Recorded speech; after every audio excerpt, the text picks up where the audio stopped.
को पा सकते हैं। तो अगले अध्याय में फिर से भेंट होगी। तब तक के लिए अपने दोस्त शैलेंद्र भारती को आज्ञा दीजिए। जय श्री कृष्ण। भगवद गीता अध्याय 15। दोस्तों, कौन हैं हम, कहां से आए हैं, कहां को जाना है?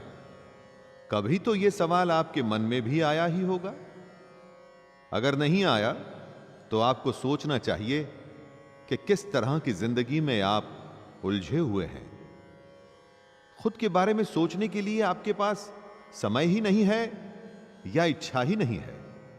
और अगर आपके मन में यह सवाल आया है तो भगवद गीता में भगवान श्री कृष्ण इसी का उत्तर दे रहे हैं। मैं शैलेंद्र भारती प्रणाम के साथ भगवद गीता का 15वां अध्याय शुरू करता हूं। जय श्री कृष्ण। श्री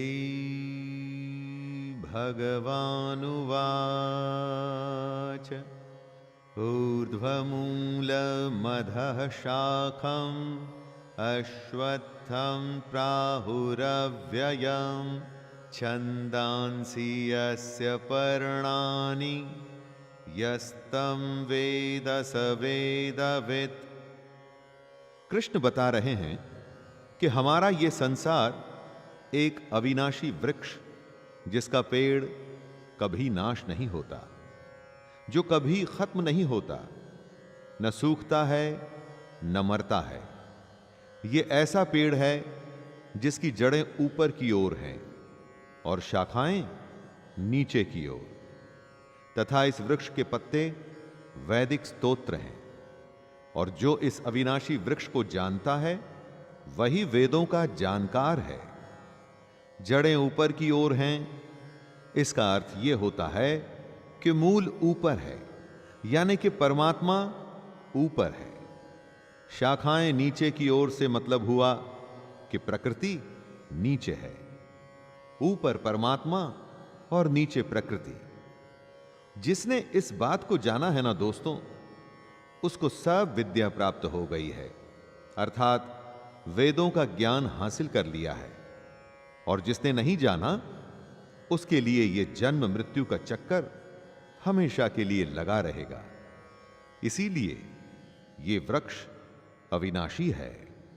अधश्चोर्ध्वं प्रसुतास्तस्य शाखा गुण प्रवृद्धा विषय प्रबालाः अधश्च मूलान्यनुसन्ततानि कर्मानुबन्धिनि मनुष्यलोके।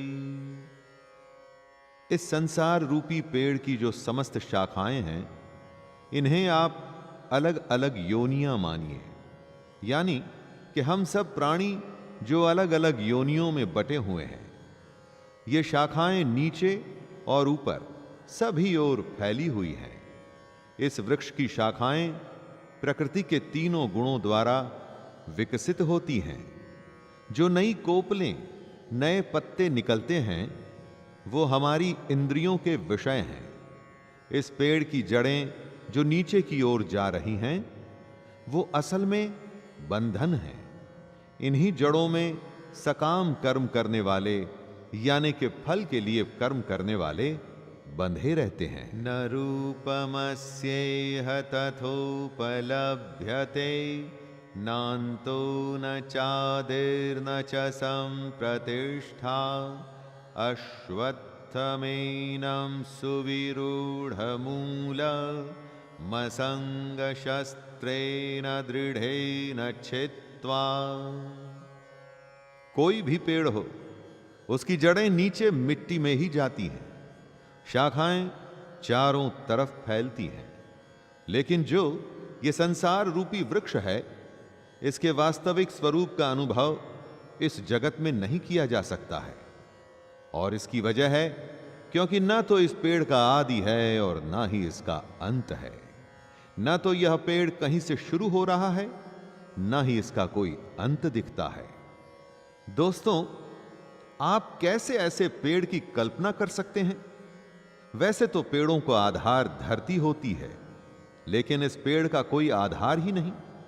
हां, लेकिन अगर आप हमारी इस दुनिया के मोह, लोभ और बंधन को तोड़कर वैराग्य की अवस्था में आएं, तो इस पेड़ को काट सकते हैं।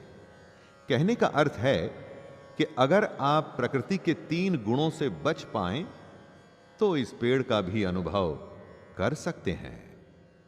ततः पदम तत्परिमार्गितव्यम यस्मिन् गता न निवर्तन्ति भूयः तमेव चाद्यं पुरुषं प्रपद्ये यतः प्रवृत्तिः प्रसृता पुराणी। वैराग्य यानी कि निष्काम कर्म में अपना सब कुछ समर्पित कर देना। वैराग्य ही वो हथियार है जिससे मनुष्य इस सांसारिक वृक्ष को काटकर प्रभु तक पहुंचने की कोशिश कर सकता है। जो मनुष्य प्रभु तक पहुंचने के मार्ग पर एक बार आ जाता है, वो फिर कभी वापस नहीं लौटता। कृष्ण कहते हैं, हे अर्जुन, मनुष्य को उस परमात्मा के शरणागत हो जाना चाहिए जिस परमात्मा से इस आदि रहित संसार रूपी वृक्ष की उत्पत्ति और विस्तार होता है। संसार रूपी वृक्ष अगर कटेगा नहीं तो प्रभु का रास्ता कभी नहीं मिलेगा। निर्माण मोहाजित संग दोषा अध्यात्म नित्या विनिवृत्त कामः द्वंद्वैर्विमुक्ताः सुख दुःख संज्ञैर्गच्छन्त्यमूढ़ाः पदमव्ययं तत्। संसार रूपी वृक्ष कैसे कटता है, उसे बताते हुए कृष्ण कहते हैं कि जो मनुष्य मान, प्रतिष्ठा और मोह से मुक्त है और जिसने उन मनुष्यों की संगति को त्याग दिया है, जो सांसारिक विषयों में लिप्त है, ऐसा मोह से मुक्त हुआ मनुष्य ही उस अविनाशी परम धाम को प्राप्त करता है। हम सब कुछ सोसाइटी में अपने स्टेटस के लिए करते हैं दोस्तों। इसी मान प्रतिष्ठा के मोह से मुक्त होना है और ऐसे लोगों से दूर रहना है जो इस दुनिया में कर्म सिर्फ फल के लिए करते हैं। उनकी संगत से बचना है दोस्तों।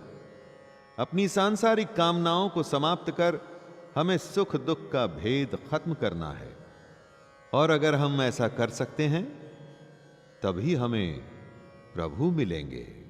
न तद्भासयते सूर्यो न शशांको न पावकः यद्गत्वा न निवर्तन्ते तद्धाम परमं मम।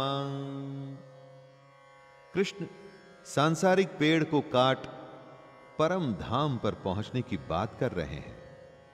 क्या है ये परम धाम? वैसे तो सूर्य पूरे ब्रह्मांड को प्रकाशित करता है, लेकिन इस परम धाम को वो प्रकाशित नहीं कर पाता। न सूर्य न चंद्रमा इस परम धाम को प्रकाशित कर सकता है और ना ही अग्नि। यह परम धाम ऐसा गंतव्य यानी कि ऐसी डेस्टिनेशन है दोस्तों, जहां पहुंचकर कोई भी मनुष्य इस संसार में वापस नहीं आता, और यही कृष्ण का परम धाम है। सब उस परम धाम की बातें तो करते हैं, लेकिन क्या समझते भी हैं कि वो परम धाम क्या है? और यही कृष्ण समझा रहे हैं। श्री भगवानुवाच ममैवांशो जीवलोके जीवभूतः सनातनः मनः षष्ठानीन्द्रियाणि प्रकृतिस्थानि कर्षति। प्रकृति में जब ब्रह्म का अंश मिलता है तो हम प्राणी बनते हैं। इसी बात को समझाते हुए कृष्ण कहते हैं कि संसार में प्रत्येक शरीर में स्थित जीवात्मा मेरा ही सनातन अंश है। जो भी जीवित प्राणी आप देखते हैं उन सब में कृष्ण का ही अंश है दोस्तों। हर एक प्राणी में ब्रह्म है और यह सब प्राणी अपनी मन सहित छहों इंद्रियों के द्वारा प्रकृति के अधीन होकर काम करते हैं। जो जो प्रकृति के 3 गुण हमसे करवाते हैं, हम वो करते हैं। कर्ता यानी कि करने वाली प्रकृति है, हम नहीं। इसीलिए जब हम प्रभु के परम धाम को पाने की कोशिश करते हैं तो हमारे अंदर का ब्रह्म उस ब्रह्म में मिल जाता है जिसका कि वो अंश है, और इसीलिए वो वापस धरती पर कभी नहीं आता। शरीरम यद्वापनोति यच्चाप्युत्क्रामतीश्वरः गृहीत्वैतानि संयाति वायुर्गंधान्निवाशयात्। जब तक हमारे शरीर का जीवन है उसमें आत्मा रहती है। शरीर का समय खत्म होने पर आत्मा को दूसरे शरीर में जाना होता है। लेकिन दूसरे शरीर में जाने का आधार क्या होता है? आपके कर्म, छहों इंद्रियों के कार्यों के जो संस्कार होते हैं, उसके साथ ही आत्मा एक शरीर का त्याग करके दूसरे शरीर में चली जाती है। ये एकदम वैसे ही होता है जैसे वायु गंध को एक स्थान से ग्रहण करके दूसरे स्थान में ले जाती है। जो भी आप करते हैं, सोचते हैं, उसका हिसाब किताब होता है दोस्तों। मृत्यु के समय यही हिसाब किताब आपकी आत्मा के अगले शरीर में संस्कार की तरह जाते हैं। तो जो भी करें, इस बात को ध्यान में रखें दोस्तों, प्रभु के नियम से कोई भी नहीं छूटता।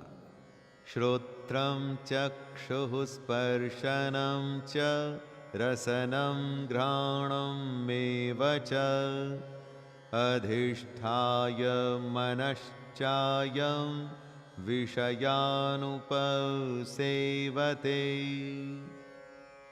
एक शरीर का जीवन खत्म होता है, उसकी देह मिट्टी में मिल जाती है, लेकिन आत्मा पिछले जन्म के संसार के साथ दूसरे शरीर में जाती है और फिर दूसरे शरीर में वही प्रक्रिया फिर से चलायमान हो जाती है। जीवात्मा फिर से कान, आंख, त्वचा, जीभ, नाक और मन की सहायता से ही विषयों का भोग करता है। फिर से सुनने, खाने, देखने जैसे कामों में लग करके कर्म करने लग जाता है और फिर से एक हिसाब किताब बनने लगता है अगले जन्म का। इसीलिए यह जरूरी है कि आप कोशिश करें कि आत्मा शरीर में से निकल सीधा ब्रह्म से मिले और आप जन्म मृत्यु से बच जाएं। उत्क्रामन्तं स्थितं वापि भुञ्जानं वा गुणान्वितं विमूढानानुपश्यन्ति पश्यन्ति ज्ञानचक्षुषः। जीवात्मा एक शरीर से दूसरे शरीर में पिछले जन्म के संस्कार लेके आती और जाती रहती है। ये सिर्फ वो ही समझ सकते हैं जिन्हें ज्ञान प्राप्त है, जो ये जानते हैं कि जीवात्मा कैसे शरीर का त्याग कर सकती है। ज्ञानी ही जानते हैं कि कैसे जीवात्मा शरीर में स्थित रहती है और किस प्रकार प्रकृति के गुणों के अधीन होकर विषयों का भोग करती है। लेकिन मूर्ख मनुष्य कभी भी इस प्रक्रिया को नहीं देख पाते हैं। केवल वही मनुष्य देख पाते हैं जिनकी आंखें ज्ञान के प्रकाश से प्रकाशित हो गई हैं। ऐसे मूर्ख जो गीता या प्रभु के ज्ञान को बोरिंग बताकर बातों को नहीं समझते, कृपया करके उनसे बच के रहिए दोस्तों। यतन्तो योगिनश्चैनं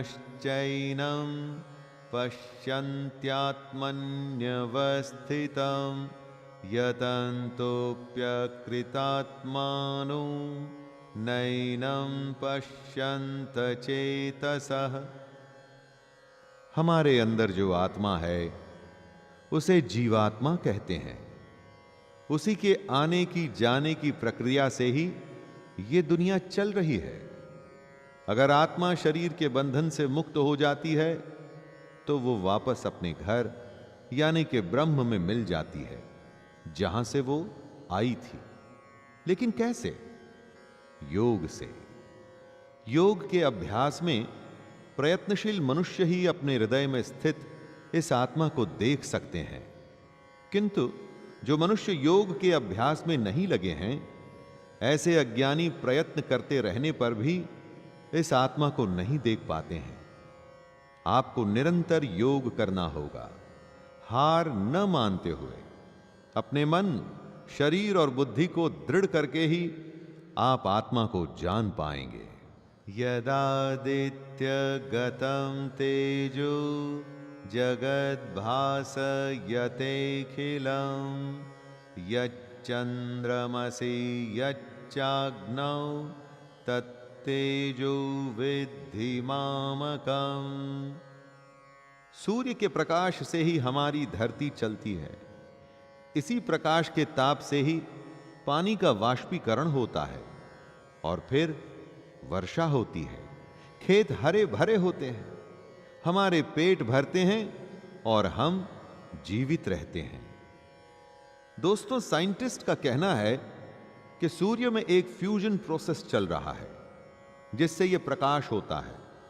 लेकिन कृष्ण कहते हैं, हे अर्जुन, जो प्रकाश सूर्य में स्थित है, जिससे समस्त संसार प्रकाशित होता है, जो प्रकाश चंद्रमा में स्थित है और जो प्रकाश अग्नि में स्थित है, उस प्रकाश को तू मुझसे ही उत्पन्न समझ। कृष्ण ऐसा कह रहे हैं कि जो ज्योति में आपको प्रकाश दिखता है ना, वो स्वयं कृष्ण ही हैं।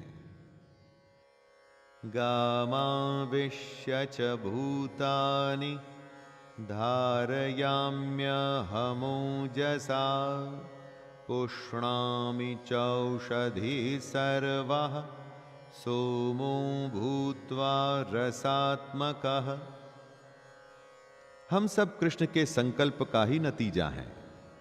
उसी के ऐश्वर्य और शक्ति की वजह से प्राणियों में सांस का आना जाना होता है। और सिर्फ प्राणियों में ही नहीं, कृष्ण कहते हैं कि वो ही चंद्रमा के रूप से वनस्पतियों में जीवन रस बनकर समस्त प्राणियों का पोषण करते हैं। धरती में पानी, खाद, उर्वरता सब कुछ के मिश्रण के बाद ही फसल बढ़नी शुरू होती है। इस बढ़ने को ही कृष्ण पोषण करते हैं। यह उनका ही संकल्प है जो हम में प्राण बन के हृदय को गति देता है, फसल में रस बन के उनको पौष्टिक और स्वाद युक्त बनाता है। अहम वैश्वानरो भूत्वा प्राणिनां देहमाश्रितः प्राणापान समायुक्तः पचाम्यन्नं चतुर्विधम्। अन्न हमारा आधार है। जीवित प्राणी को अगर अन्न नहीं मिलेगा तो वो मर जाएगा। अन्न को 4 प्रकार का बताया गया है: चबाने वाले, पीने वाले, चाटने वाले और चूसने वाले। कृष्ण कहते हैं कि मैं ही पाचन अग्नि के रूप में समस्त जीवों के शरीर में स्थित रहता हूं। मैं ही प्राण, वायु और अपान वायु को संतुलित रखते हुए 4 प्रकार के अन्नों को पचाता हूं। वो अग्नि जो हमारे अन्न को पचाकर हमें शक्ति देती है, ये अग्नि कृष्ण ही है। इससे पहले कृष्ण ने कहा था कि जो आपको ज्योति दिखती है, उसका प्रकाश भी वे स्वयं हैं। और अब वो स्वयं को पाचन अग्नि बता रहे हैं। यहां तत्व यह है कि हम सब क्योंकि कृष्ण के संकल्प का नतीजा हैं, इसलिए हमारी इस पूरे ब्रह्मांड की हर क्रिया का आधार स्वयं कृष्ण है।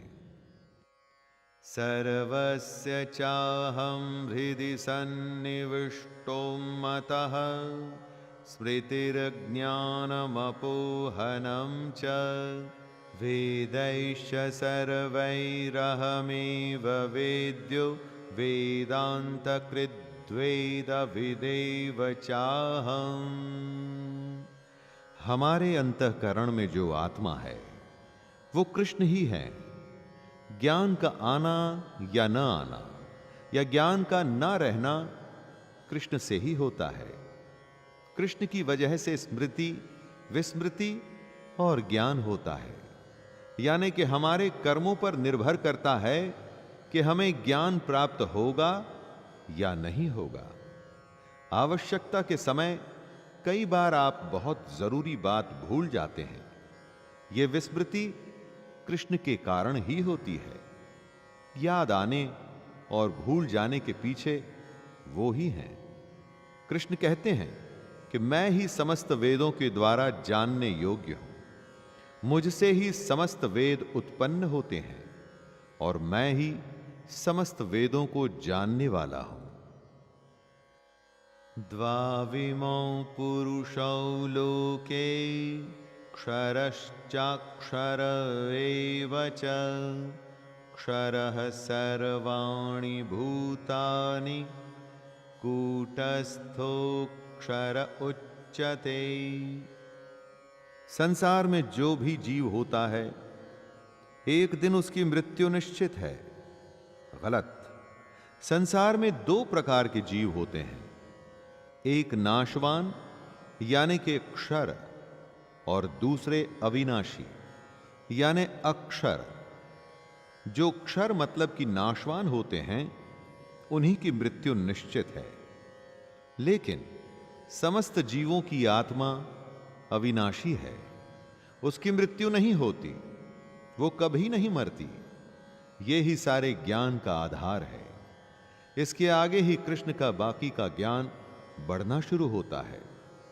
यही आपको समझना होगा दोस्तों कि आत्मा अमर है, उसी ब्रह्म का अंश है। जिस दिन वो उसी ब्रह्म में मिलेगी तो आपको मुक्ति मिलेगी, वरना नहीं। उत्तमः पुरुषस्त्वन्यः परमात्मेत्युदाहृतः यो लोकत्रयमाविश्य बिभर्त्यव्यय ईश्वरः।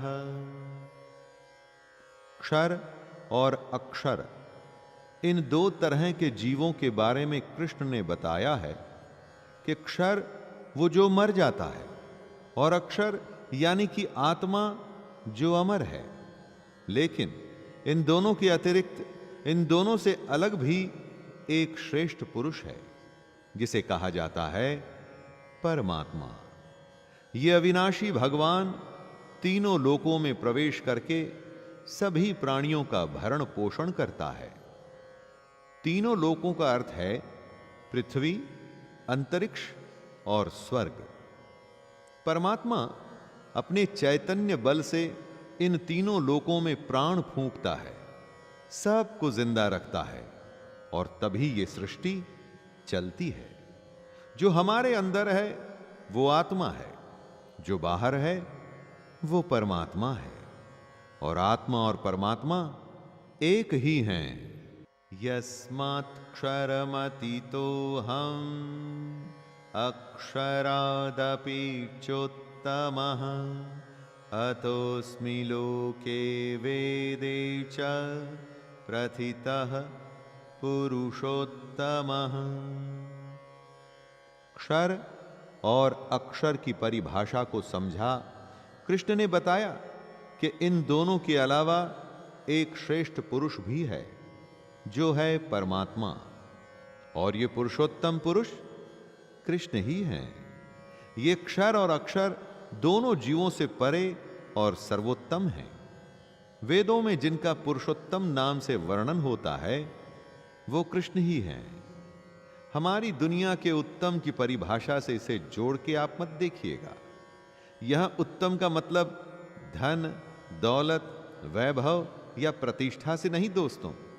यहां उत्तम से अर्थ है जो अविनाशी, तीनों लोकों में प्राण शक्ति को धरता है, जिसके बिना कुछ भी संभव नहीं, जो हम सब में है और हम सब के बाहर भी है।